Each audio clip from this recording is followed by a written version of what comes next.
Hello guys, welcome to platform UPSC. आज अपन जो हिस्टोरिकल बैकग्राउंड जो शुरू किया था पॉलिटी की बुक का जो फर्स्ट चैप्टर, उसका थर्ड पार्ट जो बचा था, लास्ट पार्ट, ये जो इसके बाद ये जो थर्ड पार्ट है इसमें चैप्टर है वो ख़त्म हो जाएगा। ये अपन कंप्लीट करेंगे। इसमें सिर्फ दो अधिनियम बचे हैं, भारत शासन अधिनियम 1935 और भारत शासन अधिनियम 1947, और इसके साथ में एक बचा है साइमन आयोग के बारे में पढ़ना, और एक है सांप्रदायिक अवार्ड। तो सबसे पहले अपन पढ़ते हैं साइमन आयोग के बारे में। साइमन आयोग क्या था? साइमन आयोग जब 1919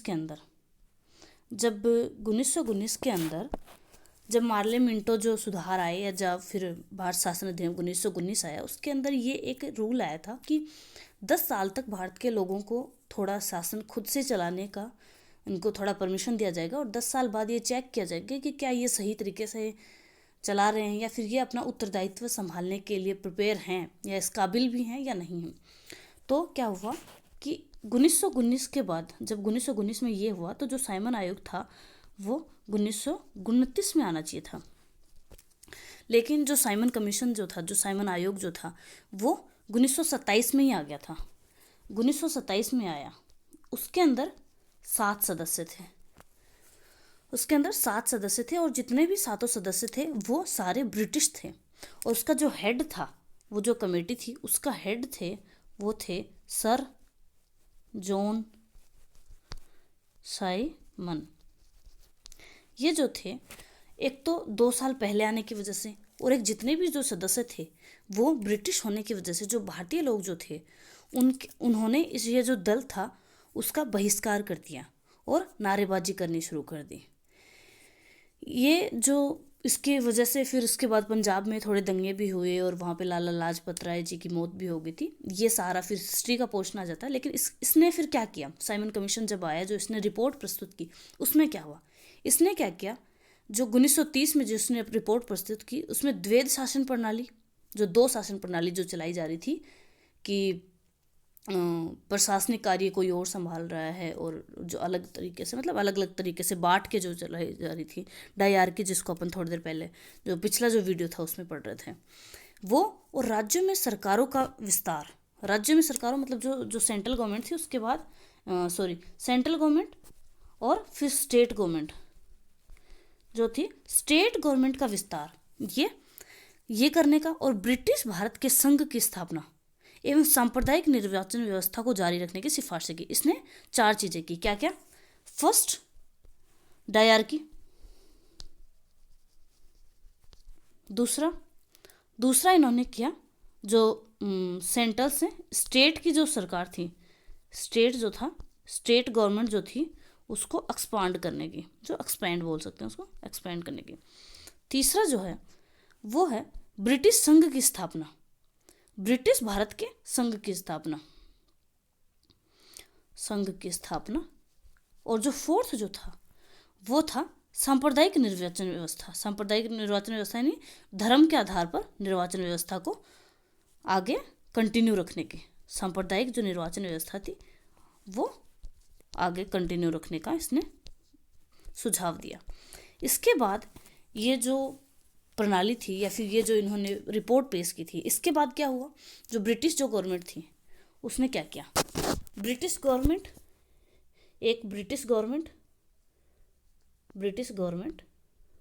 दूसरा इन्होंने क्या किया? भारतीय जो रियासतें थी वो, और जो ब्रिटिश भारत जो था, ब्रिटिश पे जो भी भारत था, ब्रिटिश जिन पे कब्जा था ब्रिटिश, उन तीनों को मिला के गोलमेज सम्मेलन जो था, राउंड टेबल जो सम्मेलन जो था, उसका जो सम्मेलन था उसका वो रखा, 3 जो उसके थे प्रस्ताव रखा, और 3 गोलमेज सम्मेलन हुए, 1930, 1931 और 1932। अब इनको याद कैसे रखना है? सिर्फ 1931 का जो द्वितीय गोलमेज सम्मेलन था उसमें गांधी जी गए थे, बाकी इन दोनों का इन्होंने बहिष्कार कर दिया था। ये मेन है। तो ये सारी चीज़ें इसमें हुई थी। इसके बाद क्या हुआ? ये जो चर्चा हुई, इसमें सुधारों पर एक श्वेत पत्र जारी किया गया था, जिसे विचार के लिए ब्रिटिश संसद की संयुक्त प्रवर समिति के समक्ष रखा गया। इन समिति की सिफारिशों को भारत परिषद अधिनियम 1935 में शामिल कर दिया गया। मतलब क्या हुआ, जो 1935 के अंदर भारत परिषद अधिनियम बना, उसके अंदर कुछ जो प्रवर समिति जो थी उसके समक्ष संवैधानिक सुधारों का एक श्वेत पत्र, मतलब जो जिस तरीके से यहाँ पे शासन चल रहा था उसमें कुछ सुधार करने के लिए एक श्वेत पत्र जारी किया गया था, जो गोलमेज सम्मेलन था उसमें। लेकिन इसके अंदर गांधी जी नहीं थे। 1932 और 1930 वाले में नहीं थे, इन्होंने इनका बहिष्कार कर दिया था कि इसके अंदर हम लोग नहीं जाएंगे, ऐसा करके कुछ। तो ये जो 1935 के अंदर फिर जब वो आया था, भारत परिषद अधिनियम जो आया था, वो भारत की जो आज की जो व्यवस्था है उससे काफ़ी अधिक मिलता जुलता था। यानी जो आज की व्यवस्था है वो मेनली उसी के ऊपर बेस्ड है। अब अगला जो है वो है सांप्रदायिक अवार्ड। सांप्रदायिक अवार्ड क्या था? सांप्रदायिक अवार्ड ये था कि जो अंग्रेज जो थे उन्होंने सांप्रदायिक आधार पर अवार्ड देने का एक सिस्टम शुरू किया। सांप्रदायिक आधार पर ब्रिटिश प्रधानमंत्री रेमजे मैकडोनाल्ड ने अगस्त 1932 में अल्पसंख्यकों के प्रतिनिधित्व पर एक योजना की घोषणा की। इसे कम्युनल अवार्ड, कम्युनल यानी संप्रदाय, कम्युनल अवार्ड या सांप्रदायिक अवार्ड के नाम से जाना जाता है। ये अवार्ड न सिर्फ मुसलमानों, सिख, ईसाइयों, यूरोपियों और बंगाल आंग्ल भारतीयों के लिए अलग निर्वाचन व्यवस्था का विस्तार किया, बल्कि इसे दलितों के लिए भी विस्तारित किया गया। मतलब क्या हुआ था कि ये सांप्रदायिक अवार्ड, मतलब ये अवार्ड नहीं, मतलब अवार्ड मतलब एक तरीके से प्राइज के टाइप से था कि जो मुस्लिम थे, सिख थे, ईसाई थे, यूरोपियंस थे, आंग्लो इंडियन जो थे, आंग्ल भारतीय, जो मतलब यूरोप से जो लोग आए थे, उन्होंने भारतीय महिलाओं से शादी करने के बाद जो बच्चे हुए वो इंग्लैंड और इंडियन, आंग्ल इंडियन जो थे, सिर्फ उन्हीं को नहीं, जो दलित जो थे, जो दलित जो दलित जो लोग थे हिंदू धर्म के, उनको भी इसमें विस्तारित कर दिया गया। अब इन्होंने क्या किया, ये जो अलग व्यवस्था जो इन्होंने बनाई, निर्वाचन की जो व्यवस्था थी, मतलब जो इसको ऐसे बनाया गया जो मुस्लिम जो थे वो मुस्लिमों को ही वोट देंगे। इससे क्या हुआ, बंटवारा हुआ लोगों का, और उनके लिए अपने जो नियम थे, अपने जो शासन करने की जो व्यवस्था थी उसको अधिक समय तक लागू करने के लिए फूट डालो जो राज करो जो नीति थी, उसका ही एक विस्तारित रूप इसको कह सकते हैं। ये सारा करने की वजह से गांधी जी से इन सब से नाराज हो गए और इन्होंने क्या किया, यरवड़ा जो जेल है पुणे में, वहाँ पे अनशन शुरू कर दिया। और वहाँ पे दलितों के जो नेता थे उस टाइम पे बी आर अम्बेडकर और गांधी जी के बीच में एक समझौता हुआ जिसको बोलते हैं पूना पैक्ट। पूना पैक्ट क्यों? क्योंकि ये पूना में हुआ और पूना की यरवड़ा जेल में हुआ। इसमें संयुक्त हिंदू निर्वाचन व्यवस्था को बनाए रखा गया और दलितों के लिए स्थान भी आरक्षित किए गए। संयुक्त हिंदू मतलब सारे हिंदू एक ही टीम में आएंगे सारे, जैसे मुस्लिम सारे एक ही टीम में, सिख सारे एक ही टीम में, उसी तरीके से सारे हिंदू एक ही टीम में आएंगे। ये था सांप्रदायिक अवार्ड का सिस्टम। फिर अब इसके बाद है भारत शासन अधिनियम 1935। भारत शासन अधिनियम 1935 का यह अधिनियम भारत में पूर्ण उत्तरदायी सरकार के गठन में एक मील का पत्थर साबित हुआ। यह एक लंबा और विस्तृत दस्तावेज था जिसमें 321 धाराएं और 10 अनुसूचियां थी। मतलब टोटल ये धाराएं और अनुसूचियां उसमें डाली गई थी। इसमें क्या किया, अखिल भारतीय संघ की स्थापना की गई और क्या हुआ कि संघ सूची, राज्य सूची और समवर्ती सूची के अंदर अलग अलग विषयों को बांट दिया गया। संघ सूची जो सेंट्रल गवर्नमेंट के पास में थी, फिर राज्य सूची जो स्टेट के पास में थी, और समवर्ती सूची जो सेंट्रल एंड स्टेट दोनों की मिला के पास। उसके बाद जितनी भी जो विषय बचते हैं वो सारे विषय वायसराय को दे दिए गए। इसके अंदर फर्स्ट ये काम किया गया, इसके अंदर जो पहली संघ सूची जो थी उसके 59 विषय थे, 59 विषय थे। स्टेट जो था उसके 54 विषय थे, और जो स्टेट और सेंट्रल की जो साथ में थी, जो समवर्ती जो सूची थी, उसके 36 विषय थे। इस तरीके से जितने भी जो कार्य थे उसको सेंट्रल, स्टेट और स्टेट एंड सेंट्रल के अंदर बांट दिया। अब इसमें क्या किया, इसने प्रांतों में द्वैध शासन व्यवस्था समाप्त कर दी तथा प्रांतीय स्वायत्ता का शुभारंभ किया। मतलब धीरे धीरे क्या हुआ, प्रांतों को स्वायत्ता मिलने लग गई और धीरे धीरे अपने जो कार्य थे वो खुद संभालने लग गए। मतलब जो स्टेट के अंदर जितने भी विषय थे उन सभी पे सारा अधिकार क्षेत्रीय जो सरकारें थी, जो स्टेट गवर्नमेंट जो थी, उन्हीं का अधिकार था कि वो अपने दायरे में रहकर स्वायत्त तरीके से किसी भी तरीके के रूल बना सकते हैं या किसी भी तरीके के नियम बना सकते हैं। और उन्होंने राज्यों में एक उत्तरदायी सरकार की स्थापना भी की, यानी गवर्नर को राज्य विधान परिषदों के लिए उत्तरदायी मंत्रियों की सलाह पर काम करना था। जो गवर्नर जो था उसको राज्य में भी मंत्रियों की जो सलाह थी उस पर काम करना था, मिनिस्टर्स जो थे उसकी सलाह पे काम करना था। ये व्यवस्था 1937 में शुरू हुई और 1939 में इसको समाप्त कर दिया गया। क्यों? 1937 में जब मुस्लिम जो कम्युनिटी थी, जो मुस्लिम लीग जो थी, उसने साथ नहीं दिया था, क्योंकि उन्हें अलग पाकिस्तान की मांग की थी। इसकी वजह से इसने केंद्र में द्वैध शासन प्रणाली का शुभारंभ किया। परिणामतः संघीय विषयों को स्थानांतरित और आरक्षित विषयों में विभक्त करना पड़ा। केंद्र में द्वैध शासन प्रणाली का शुभारंभ किया, परिणामतः क्या हुआ? संघीय विषयों को स्थानांतरित और आरक्षित विषयों। अपन ने थोड़ी देर पहले बात की थी, जो पिछला जो वीडियो था उसमें अपन ने बात की थी कि जब द्वैध शासन प्रणाली हुई या फिर जो स्थानांतरित और आरक्षित विषय जब होते हैं, स्थानांतरित जो विषय होते हैं उसमें जो गवर्नर ऑफ इंडिया ने अपना कार्य किया, और उसके बाद जो आरक्षित जो विषय थे इसमें भी मंत्रियों की मदद से, लेकिन इसमें सभी गवर्नमेंट के जो इंग्लिश जो लोग थे उनकी मदद से, थोड़े बहुत इंडियंस होंगे, और यहाँ पे जो थे वो इंडियंस की मदद से इसके कार्य के लिए आरक्षित जो विषय थे उनके लिए आरक्षित और इनके लिए हस्तांतरित। फिर इनका ये था, अगला जो विषय है, अगला जो पॉइंट है वो है, इसने 11 राज्यों में 6 में द्विसदनीय व्यवस्था प्रारंभ की। द्विसदनीय यानी लोकसभा राज्यसभा ऐसे करके जो राज्यों में होती है, विधानसभा या विधान परिषद, ऐसे बंगाल, बम्बई, मद्रास, बिहार, संयुक्त प्रांत और असम। संयुक्त प्रांत जो अभी यूपी वाला जो एरिया है वो वाला, यूपी एमपी ये वाला एरिया में द्विसदनीय विधान परिषद और विधानसभा का निर्माण किया गया, लेकिन पे बहुत सारे प्रतिबंध लगाए गए थे। उतनी इनको स्वायत्तता प्रदान नहीं की गई थी, लेकिन धीरे धीरे जो स्वायत्तता थी वो इनको प्रदान की जा रही थी, लेकिन उतना ज़्यादा भी इनको स्वायत्तता नहीं मिली थी। इसने दलित जातियों, महिलाओं और मजदूर वर्ग के लिए अलग से निर्वाचन की व्यवस्था कर सांप्रदायिक प्रतिनिधित्व का विस्तार किया। मतलब दलित जातियों के लिए अलग से, महिलाओं के लिए अलग से और मजदूर वर्ग के लिए निर्वाचन करने की व्यवस्था तो हुई, लेकिन सांप्रदायिक आधार पर। अब अगला पॉइंट है, इसने भारत शासन अधिनियम 1858 द्वारा स्थापित भारत परिषद को समाप्त कर दिया। भारत परिषद जो सेंट्रल में थी, सेंट्रल में भारत परिषद का निर्माण होता है, जिसके अंदर जो अपन ने पढ़ा था कि 6 सदस्य थे, वो भारत परिषद जो थी उसका एंड कर दिया गया।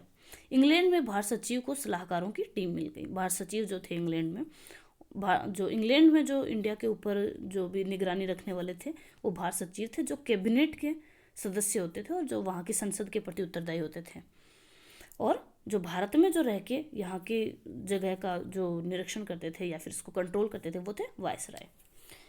इसने मताधिकार का विस्तार किया और लगभग 10% जनसंख्या को मत देने का अधिकार मिल गया। पहले 1%, ऑलमोस्ट 1% ही जनसंख्या थी जिसको मत देने का अधिकार था, फिर कम से कम 10% जनता ऐसी थी जिसको मत देने का अधिकार प्रदान किया गया।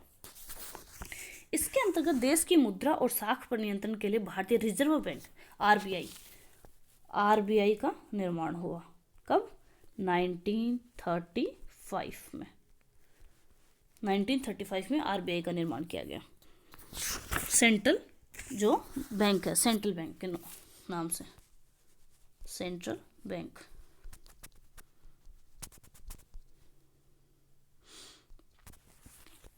अगला है, इसलिए न केवल संघीय, इसने क्या किया?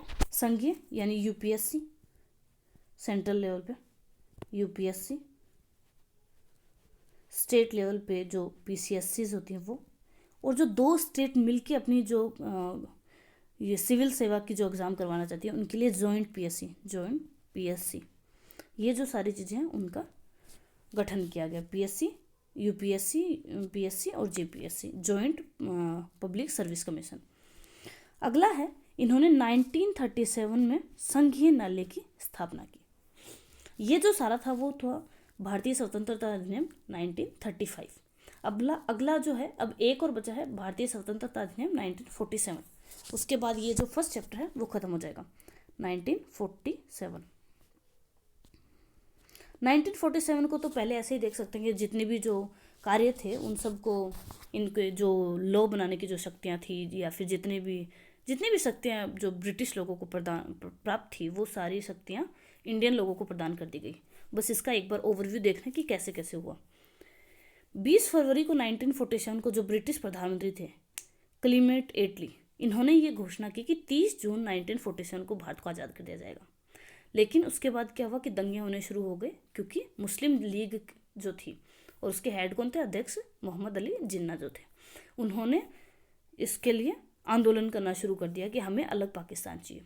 तो क्या हुआ, 3 जून को 1947 में ब्रिटिश सरकार ने क्या किया, ये कहा कि ये जो लो अपन ये जो पास करेंगे उसमें ऐसा होगा कि जो क्षेत्र भारत में शामिल होना चाहते हैं वो भारत में शामिल हो जाएंगे, या फिर जो जो संविधान होगा 1946 में जो संविधान बनाया गया वो संविधान उन्हीं क्षेत्रों पे लागू होगा जो उसे स्वीकार करेंगे, जो नहीं करेंगे उस पर ये लागू नहीं होगा। फिर 3 जून 1947 को वायसरॉय लॉर्ड माउंटबेटन जो थे उन्होंने विभाजन की योजना बनाई, जिसको माउंटबेटन योजना बोलते हैं। 3 जून इंपॉर्टेंट डे है।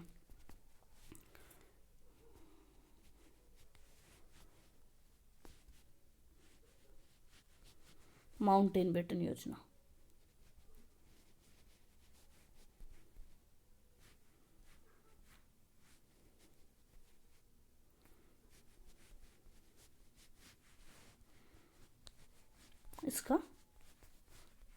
इसको बताया गया।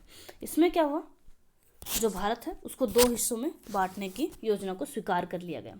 और फिर रेडक्लिफ नाम का एक ऑफिसर था जो ब्रिटिश से आया और उसने 1 या 2 महीने के अंदर अंदर सारा इन्होंने एक रेखा बना दी। बस अपने उन्होंने ना वो जगह विजिट करी, ये सारी चीज़ अपने बस मैप के अंदर रेखा बना दी। और ये जो रिवील किया गया कि कौन सा हिस्सा किधर रहेगा, जो ये बात बाहर लाई गई, जो प्रदर्शित की गई, ये जब भारत आज़ाद हुआ 15 अगस्त, उसके बाद 17 अगस्त को ये जो नक्शे थे वो सबको दिखाए गए, उससे पहले नहीं दिखाए गए। अब जो ये जो अधिनियम था उसकी क्या विशेषताएं थी, इसने क्या किया, 15 अगस्त 1947 को भारत को स्वतंत्र और संप्रभु राष्ट्र घोषित कर दिया। स्वतंत्र और संप्रभु कितना को, 15 अगस्त 1947। एक तो होता है स्वतंत्र एवं संप्रभु। स्वतंत्र यानी इसके ऊपर अभी जो ये जो है वो ब्रिटिश जो गवर्नमेंट है उससे स्वतंत्र है, और संप्रभु मतलब ये अपने जितने भी फैसले हैं वो खुद लेने के लिए फ्री है, इसको किसी भी चीज़ का दबाव नहीं है, और उसके ऊपर कोई भी ब्रिटिश जो राजशाही है या किसी का भी कोई अधिकार नहीं है। इसने भारत का विभाजन 2 स्वतंत्र डोमिनियनों, संप्रभु राष्ट्र भारत और पाकिस्तान का सृजन किया, जिन्हें ब्रिटिश राष्ट्रमंडल से अलग होने की स्वतंत्रता थी। जब भारत आज़ाद हुआ तो सबसे पहले क्या था, परतंत्र, उसके बाद डोमिनियन बना, डोमिनियन, फिर स्वतंत्र। इसका क्या मतलब हुआ, मतलब ये हुआ जब भारत परतंत्र था यानी भारत के सारे कार्य जो ब्रिटिश राजशाही थी, ब्रिटिश जो गवर्नमेंट थी उसके नीचे चलते थे। फिर डोमिनियन बना मतलब कि भारत के जितने भी कार्य हैं वो भारत के लोग करेंगे, लेकिन जो भारत का सचिव जो है, भारत सचिव जो है या भारत का उसको वायसराय जिसको बोलेंगे, भारत का जो वायसराय जो है वो क्या होगा, भारत का जो वायसराय जो होगा वो एक वो ये जो है, ये जो शासन जो है वो ब्रिटिश जो रानी है उसके नीचे चलेगा, राजशाही के नीचे। यानी जो मेन जो सबसे बड़ा जो है, सबसे बड़ी पोस्ट जो है भारत सचिव की पोस्ट तो हटा दी गई थी, वायसराय की जो पोस्ट है वो ब्रिटिश राजशाही के नीचे आएगी, उसको डोमिनियन बोलते हैं। और उसके बाद डोमिनियन के बाद होती है पूर्णतः स्वतंत्रता, उसके अंदर जो सबसे बड़ी पोस्ट भी जो होगी वो भारतीय लोगों की ही होगी, उसके अंदर उसका कोई कंट्रोल नहीं है। लेकिन जब ये पोस्ट जब बन रही थी तो भारत के अंदर जब ये डोमिनियन की पोस्ट थी, या जो डोमिनियन क्या वायसराय की जब पोस्ट थी, उसको लॉर्ड माउंटबेटन को फर्स्ट स्वतंत्र भारत का डोमिनियन जो था उसका वायसराय बनाया गया था, लॉर्ड माउंटबेटन को। लेकिन जो पाकिस्तान जो था उसने अपना जो वायसराय था वो मोहम्मद अली जिन्ना को बनाया था। अब इसके बाद क्या है, इसने वायसराय का पद समाप्त कर दिया और इसके स्थान पर दोनों डोमिनियन राज्यों में गवर्नर जनरल पद का सृजन किया। मतलब वायसराय का पद और भारत सचिव दोनों का पद समाप्त कर दिया। गवर्नर जनरल का जो पद था वो इन्होंने नया सृजन किया। और भारत का प्रथम गवर्नर जनरल कौन था? Lord Mountbatten. उसी को ही भारत ने अपना गवर्नर जनरल बना लिया था, जब तक कि अपना जो संविधान है वो नहीं बन के तैयार हो जाए और संविधान लागू नहीं हो जाए तब तक। जिसकी नियुक्ति नए राष्ट्र के कैबिनेट की सिफारिश पर करनी थी। जो नया गवर्नर जनरल जो बना था, वो जो नया राष्ट्र उसकी कैबिनेट पर करनी थी। और करेगा कौन? ब्रिटिश जो ताज है, मतलब रानी करेगी। यहाँ का जो कैबिनेट है उसके कहने पे, जिसको भी वो कहेंगी उसके कहने पे करेंगी। इसमें ब्रिटिश की जो रानी जो है, उनकी जो रानी है, उसकी कोई वो अपना कोई ओपिनियन नहीं दे सकती या मना नहीं कर सकती। वो जिसको चाहेंगे, वो यहाँ के लोग जिसको चाहेंगे उसी को बनाएंगे। इसने दोनों डोमिनियन राज्य विधानसभाओं को अपने देशों का संविधान बनाने के लिए किसी भी देश के संविधान को अपनाने की शक्ति दे दी। मतलब जो दोनों डोमिनियन जो है वो किसी भी देश का संविधान अपना सकते हैं और ब्रिटिश कानून को समाप्त करने की भी शक्तियां हैं। और कोई भी जो अधिनियम है उसको निरस्त कर सकते हैं। इवन जो स्वतंत्रता का जो अधिनियम था उसको भी निरस्त कर सकते हैं। ये इन्होंने किया। इन्होंने दोनों डोमिनियन राज्यों को की संविधान सभाओं को यह शक्ति प्रदान की कि वे नए संविधान का निर्माण एवं क्रियान्वयन तक अपने अपने संबंधित राज्यों के लिए विधानसभा का यूज कर सकते हैं, बना सकते हैं। 15 अगस्त 1947 के बाद ब्रिटिश संसद में पारित हुआ कोई भी अधिनियम दोनों डोमिनियन पर तब तक लागू नहीं होगा जब तक दोनों डोमिनियन इस पर लागू करने से संबंधित कोई रूल नहीं ला सकते। मतलब 15 अगस्त को जब फ्री कर दिया गया, उसके बाद अगर कोई लॉ उनको लगवाना है तो उसके लिए उनको क्या हुआ, अपनी जो कैबिनेट है या फिर अपनी जो संसद है उसके अंदर लॉ पास करना पड़ेगा कि हम जो ब्रिटिश जो लोग हैं उनके द्वारा ये पारित किया गया जो लॉ है उसको अपने देश में लागू करना चाहते हैं या उस डोमिनियन जो है उसमें लागू करना चाहते हैं। उसके बाद ही वो लॉ है वो 15 अगस्त के बाद भारत में लागू होगा या पाकिस्तान में लागू होगा। इस कानून ने ब्रिटेन में भारत सचिव का पद भी समाप्त कर दिया गया और इसकी जो सभी शक्तियां हैं राष्ट्रमंडल की जो है वो राज्य सचिव को स्थानांतरित कर दी गई। इसके बाद 15 अगस्त 1947 को भारतीय रियासतों पर ब्रिटिश संप्रभुता की समाप्ति की भी घोषणा कर दी। मतलब जो रियासतें जो थी उन पे भी संप्रभुता की जो थी वो समाप्ति की घोषणा हो गई और आदिवासी जो क्षेत्र थे उनके भी जो सभी समझौते थे उनको निरस्त कर दिया गया या ब्रिटिश हस्तक्षेप जो था वो समाप्त कर दिया गया। इसने भारतीय रियासतों को यह स्वतंत्रता दी कि चाहे तो वे भारत डोमिनियन या पाकिस्तान डोमिनियन में मिल सकते हैं। मतलब जो भी रियासतें हैं वो अपनी इच्छा से फ्री रह सकती हैं, या भारत डोमिनियन में मिल सकते हैं या पाकिस्तान डोमिनियन में मिल सकती हैं। इस अधिनियम में नया संविधान बनाने तक प्रत्येक डोमिनियन में शासन संचालित करने एवं भारत शासन अधिनियम 1935 के तहत उनकी प्रांतीय सभाओं में सरकार चलाने की व्यवस्था की। हालांकि दोनों डोमिनियन राज्यों को इस कानून को सुधारने का अधिकार था। मतलब अगर वो चाहें तो 1935 के अधिनियम के अधिकार के तहत अपनी जो सरकार है नया जो संविधान है वो बनने तक चला सकती है और चाहे तो उसमें कोई चेंजेस भी कर सकती है।